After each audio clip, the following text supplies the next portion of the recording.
Welcome to another edition of Tax Watch, the monthly program of the concerned taxpayers of Duval County, in which we attempt to bring you a little bit of enlightenment about what really goes on in city government. With me here today is Louis Rose, who's the chairman of the Republican Liberty Caucus of Northeast Florida and also a member of the Concerned Taxpayer Board. How are you today? Great to be with you again, John. What I wanted to point out is, of course, since the Concerned Taxpayers of Duval County are a nonpartisan group, a lot of us wear multiple hats. While I'm a member of the Democratic Executive Committee, Mr. Rose is obviously not a Democrat but a Republican. We have libertarians, we have people with no party affiliation, and generally just a lot of people that are very interested in seeing to it that the city government is run transparently and more efficiently. We wanted to start out today by talking about the election that we had on May 17th. As you know, if you saw this show last month, we were coming to you immediately after the election. The results weren't actually final yet, but a lot of people were surprised by the results of that election. Do you have any thoughts on that? Well, certainly everyone was surprised that Mike Hogan lost in the Republican camp, with a few exceptions. I felt that he really didn't attack as hard as he should have during the last few weeks, and I knew that there was a tremendous amount of Democratic boots on the ground and a tremendous influx of money in those last few weeks. Well, an awful lot of people have said that that was actually Mike Hogan's election to lose, having come from a 10-point start lead after the March election, to manage to lose that and lose by less than 1 percentage point, but nonetheless obviously lose the election in May. Do you feel that it was a lack of proper use of his resources, or did he do everything that he possibly could in order to try to win that election? You know, again, I'd like to start by saying I didn't think that he kept up the attack. I felt that the ads were very ineffective, showing his grandchildren, suggesting that people vote for him. It was kind of like those commercials with the twins selling Toyotas. You know, it was very nice, very sweet, but not politically pertinent. He could have attacked on the issues that he was running on, which were lower taxes, smaller government, but he didn't do that. He didn't do that. Now, also, it seemed that there was a segment just enough that did not vote for him. For example, I believe Mr. Lum got 55,000 votes in his area, which put him in to his city council slot. But in that same section, only 50,000 voted for Mike Hogan. So we wondered what happened to that 5%, or the 5,000 votes. Why didn't they not vote for him? Perhaps they actually voted for Hogan. We didn't understand that.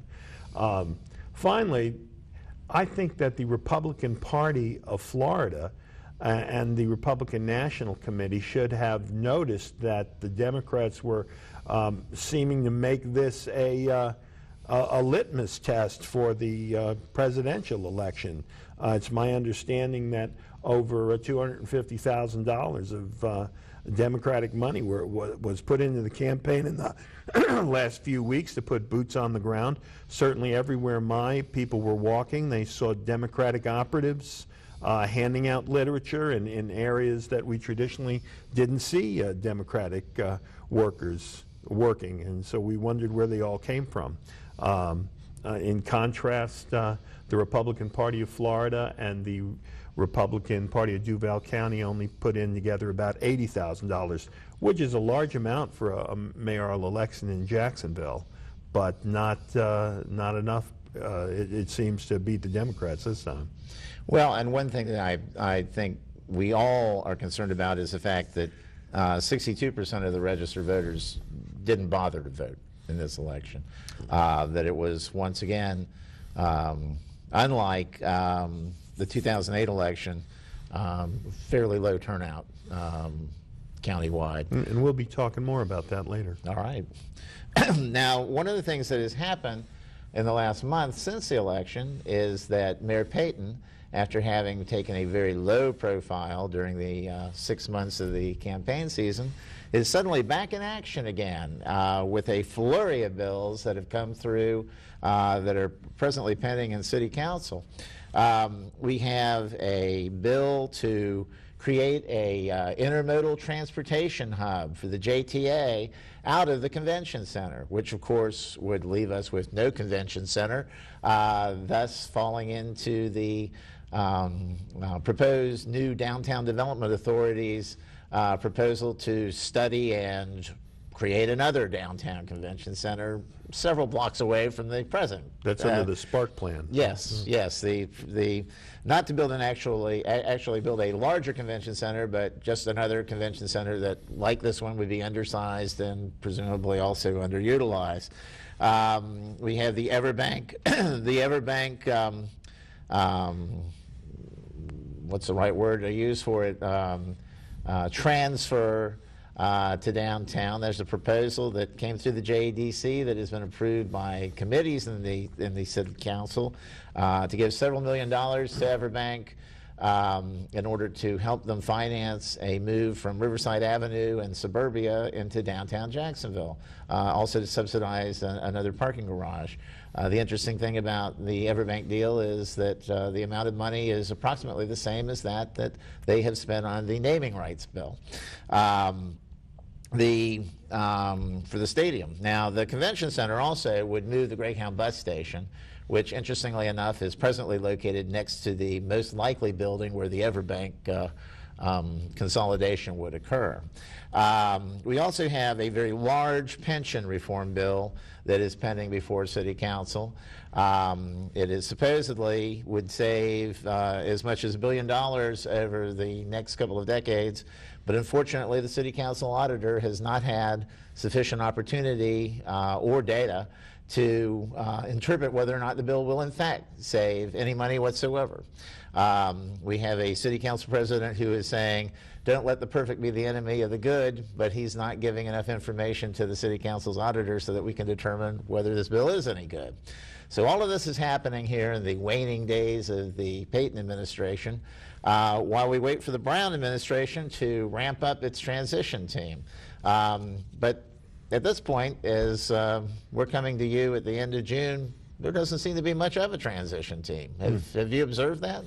The only thing I've heard just recently is that Mayor Brown plans to let go quite a few of the members of the city staff and replace them. That's the only thing I've heard. I haven't heard who that's going to be or how they plan to do it.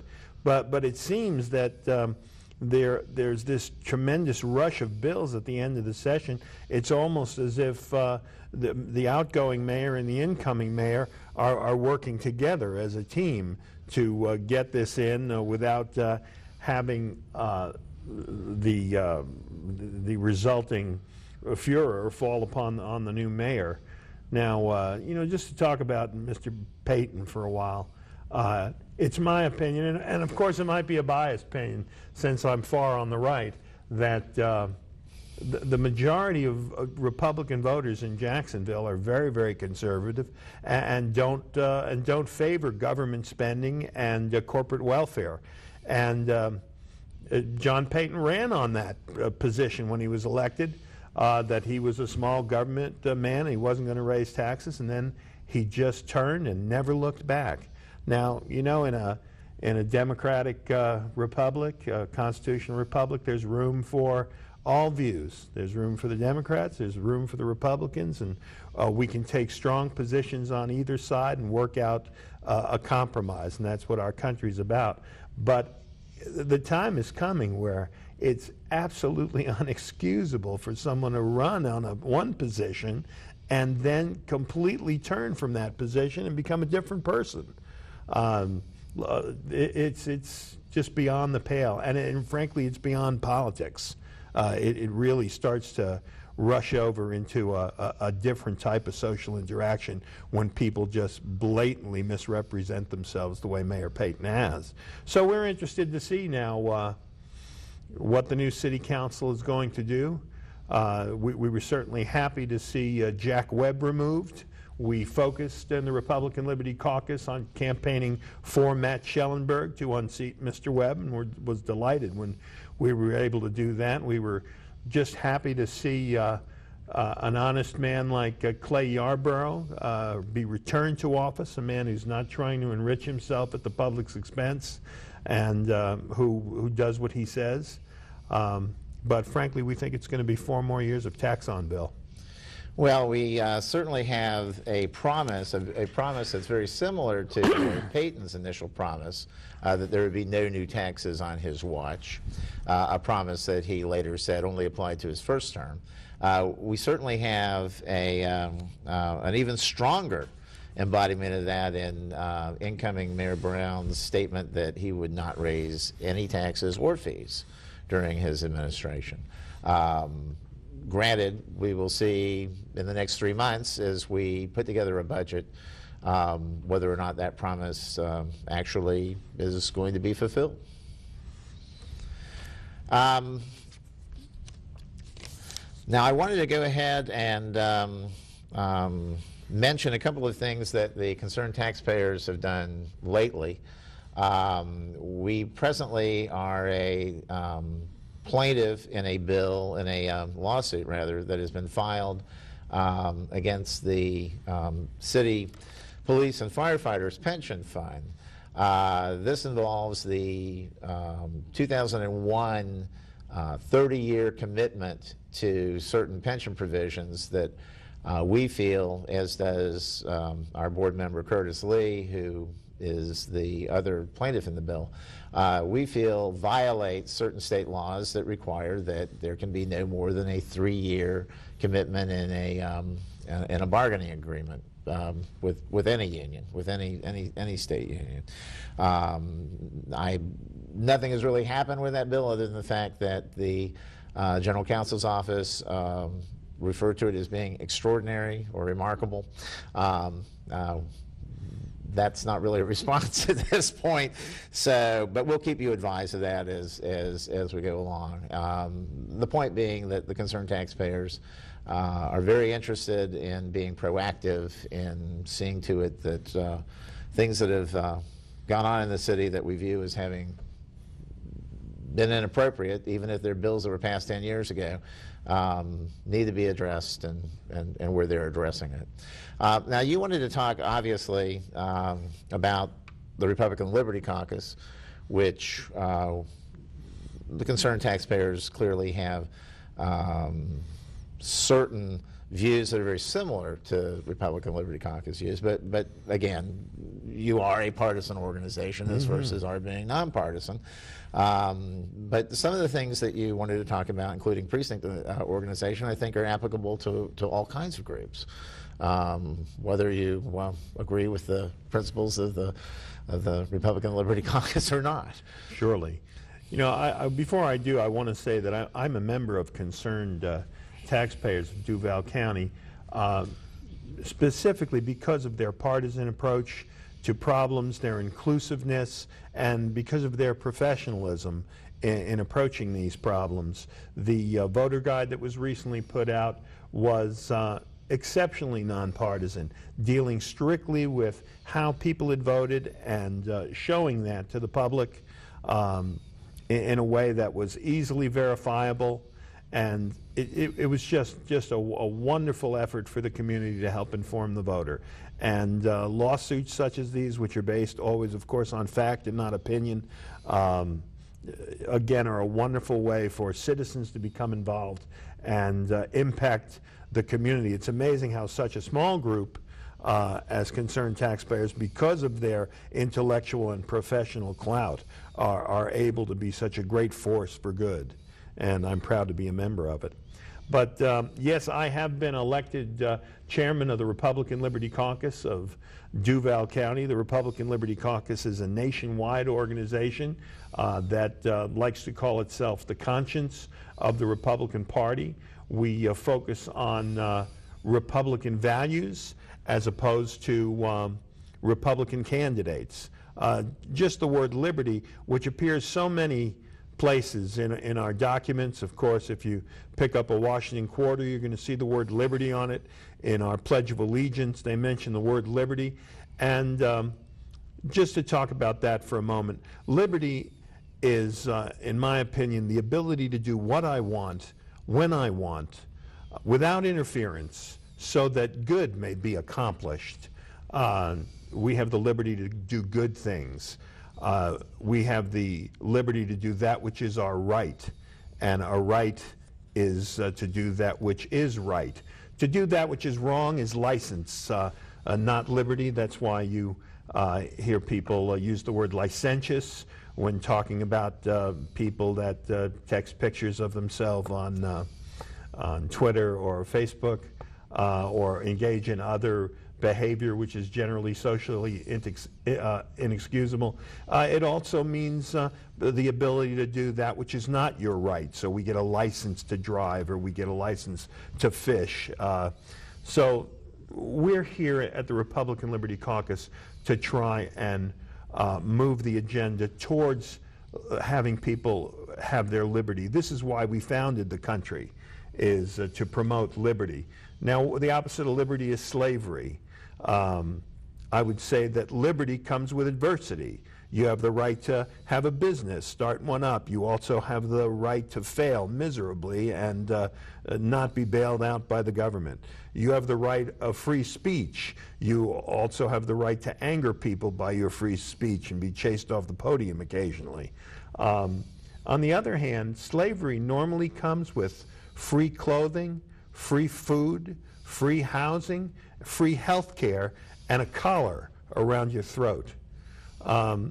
This is not an if or then premise. We're all on a continuum. An employee has to do what his employer tells him to do.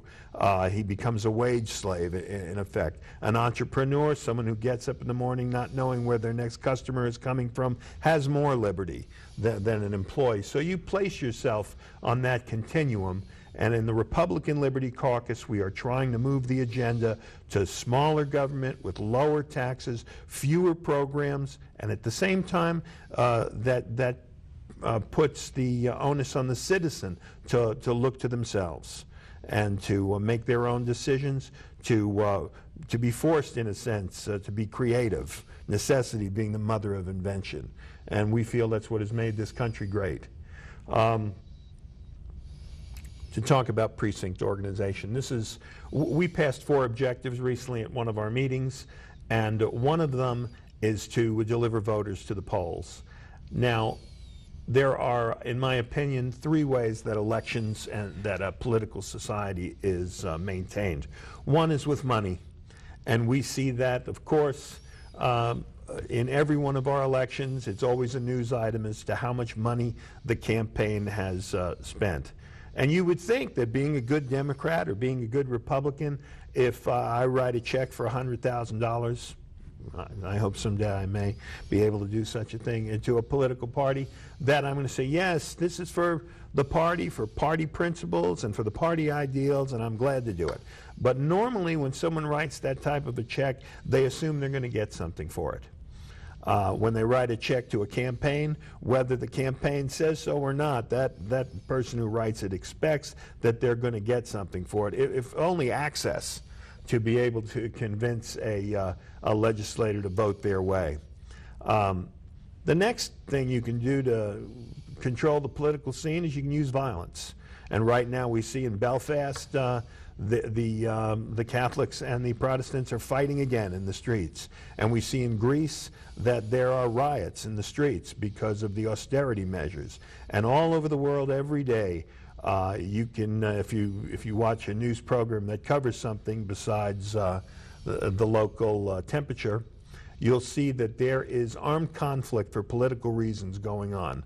And it's naive to think that that couldn't happen in this country tomorrow. Politics is a very tenuous, very delicate balance. So violence continues to be a political motivator. And then finally you have the people and the vote. Now what's happened in our country as is normal. I like being here with you, John, but I'd rather be with my wife.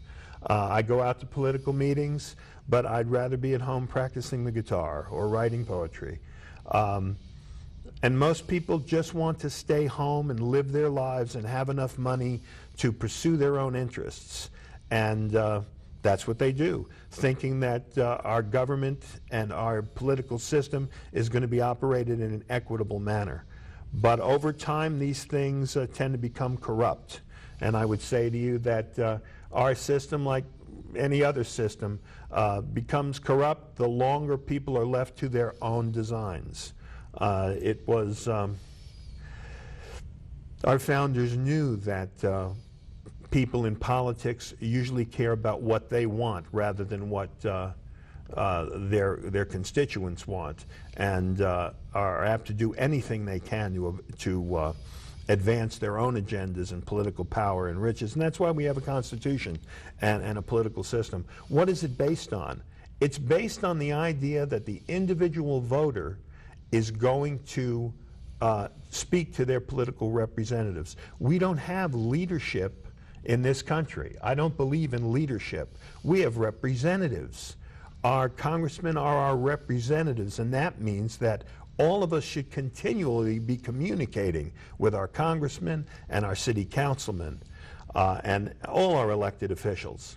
Now, there's another system by which we speak our will as Democrats or Republicans, and that's the precinct system. We have executive committees made up of precinct committeemen and committeewomen who are elected officials. They are representatives. They are supposed to be representing the will of the voter. But very often the voter just sits in their house and never speaks to these people.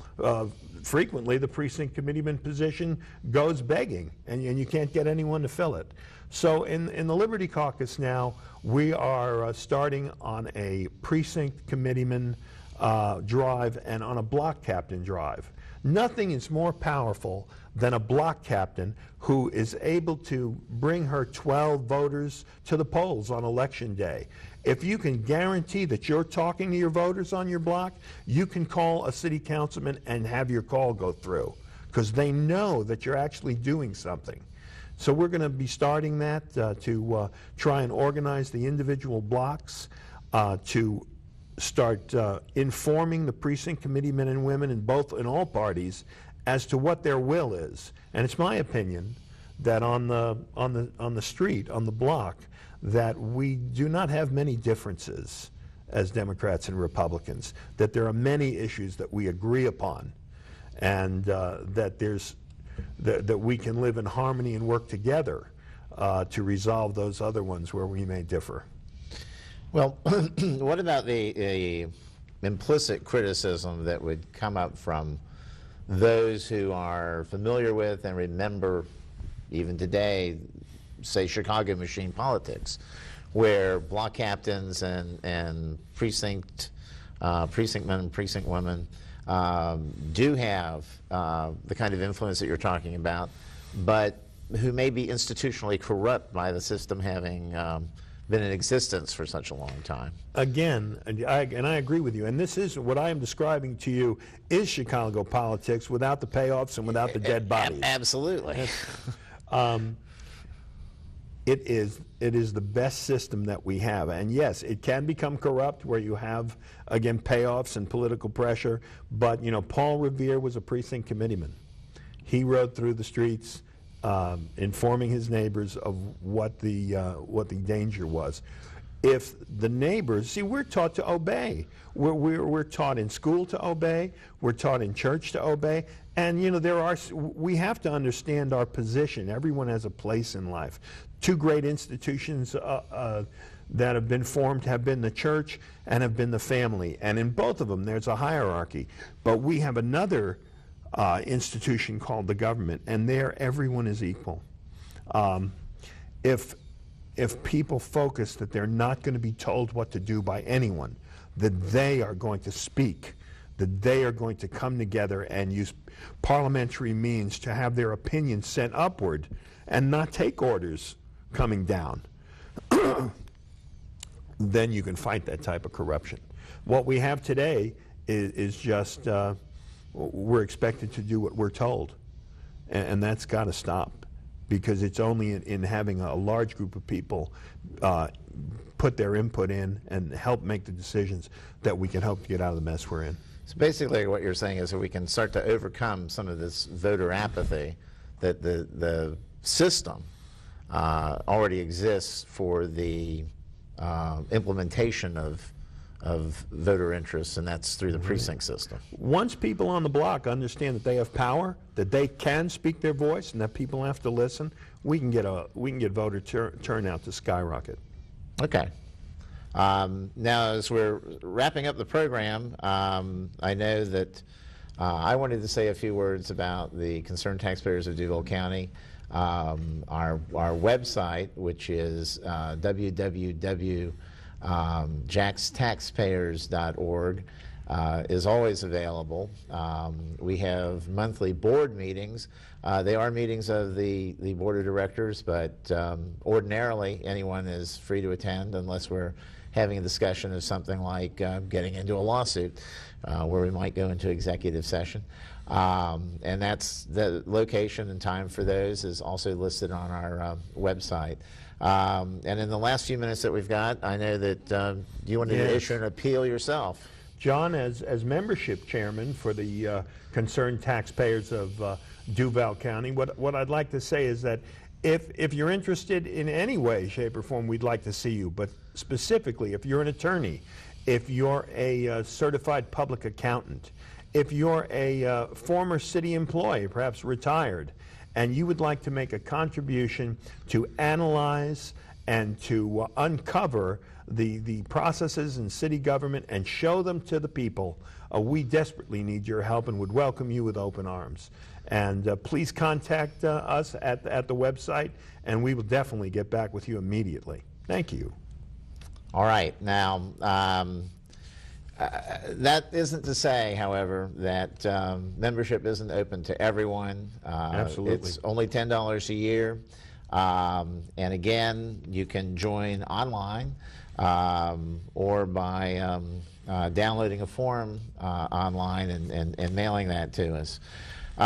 So once again, I think we've reached the end of our monthly program. I want to thank Mr. Rose for his extended exposition on the meaning of liberty, which I think is something that we should all consider as we go about our activities between now and our next program in July.